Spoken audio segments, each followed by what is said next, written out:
নমস্কার, Priyanka's food ডায়েরিতে সবাইকে ওয়েলকাম। আজকে কিন্তু শুধু আমি নই, আমার সাথে রয়েছে এক থালা কুল, যেটা তো ভীষণ পছন্দের সবার। সবার বলবো না, বেশিরভাগ মানুষেরই। আর আমার তো ভীষণ পছন্দের এটা। যারা তোমরা আমার ডেইলি ভ্লগ দেখো, তো তারা অবশ্যই জেনে গেছো। তো আজকে কিন্তু আমি বানাবো কুলের আচার। আর কুলের আচারের রেসিপিও কিন্তু আমার চ্যানেলে আগেও আছে। তো আবারও নতুন করে আমি খুব সহজ পদ্ধতিতে, যাতে খুব যারা কখনো আচার বানায়নি খুব সহজে তারা বানিয়ে নিতে পারে, সেরকম ভাবেই বানাবো। আর তার জন্য আমি এখানে কুল নিয়ে নিয়েছি, লাল লাল কুল। এই কুলগুলোকে কিন্তু আমি ধুয়ে জল ঝরিয়ে ভালো করে শুকিয়ে নিয়েছি, মানে একটু রোদে দিয়ে নিয়েছি যতক্ষণ না জলটা শুকিয়ে যাচ্ছে। তারপর এগুলোর বোটা ছাড়িয়ে নেব এবং এগুলোকে হাত দিয়ে একটু ভেঙে ভেঙে নেব। তো চলো দেখতে থাকো। আর যারা আমার চ্যানেলটা এখনো সাবস্ক্রাইব করনি তাদেরকে বলবো, প্লিজ চ্যানেলটা ভালো লাগলে অবশ্যই সাবস্ক্রাইব করো, আর সাথে লাইক কমেন্ট শেয়ার তো করতেই পারো। যদি কিছু ভালো লেগে থাকে আমার চ্যানেলের, অবশ্যই সাথে। এখানে আমি কুলগুলোকে ফাটিয়ে নিয়েছি, দেখতেই পাচ্ছ। খুব সহজেই এই কাজটা করে ফেলতে পারবে তোমরাও। এবারে আমি কড়াইতে কিন্তু তেল দিয়ে দেবো, খুব অল্প। এইসব আচারগুলোয় কিন্তু একদমই বেশি তেল লাগে না, খুব সামান্য 1 চামচ তেল দিয়ে তাতে দিয়ে দিলাম 5 ফোড়ন। 5 ফোড়নে সুন্দর গন্ধ বেরোলেই কুলগুলোকে দিয়ে দেব। কুল দেওয়ার পরে 1-2 মিনিট আমি এটাকে ভাজা করে নেব একটু। তেলের সাথে কুলটা মিশে গেলেই এর মধ্যে আমি বেসিক যে কিছু মশলা আছে সেগুলো অ্যাড করে দেবো, যেমন নুন, হলুদ এবং লঙ্কার গুঁড়ো।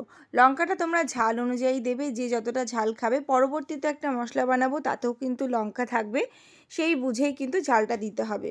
এবারে কিন্তু সব মশলা দিয়ে আমি কিছুক্ষণ এটাকে নাড়িয়ে নেব। খুব বেশি ভাজা এখানে করা যাবে না, খুব অল্প সময় এই আচারটা তৈরি হয়ে যায় এবং সারা বছর ধরে তোমরা কুলটা খেতে পারবে এভাবে আচার বানিয়ে রাখলে। মাঝে মাঝে শুধু একটু রোদে দেওয়ার পালা।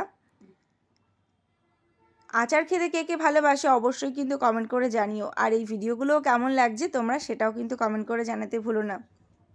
তো গল্প করতে করতে কিন্তু আমার আচার রেডি হয়ে যাচ্ছে। এবারে আমি এর মধ্যে দিয়ে দেব আখের গুড়। আমার কুলটা যেহেতু মিষ্টি ছিল, তাহলেই আমি কিন্তু খুব অল্প পরিমাণে গুড় দিয়েছি। তোমরা যদি টক কুল নাও তাহলে কিন্তু এখানে আরও একটু বেশি গুড় দিতে হবে। তো গুড়ের বদলে চিনি দিয়েও কিন্তু আচারটা করা যায়, তবে সেই স্বাদটা সম্পূর্ণই অন্যরকম, আর গুড়ের স্বাদটা অন্যরকম।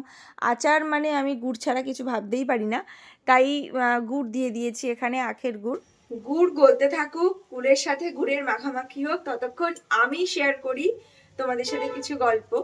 যদি তোমরা আরও ভালো ভালো রেসিপি দেখতে চাও অবশ্যই কিন্তু আমাকে কমেন্ট করে জানতে পারো।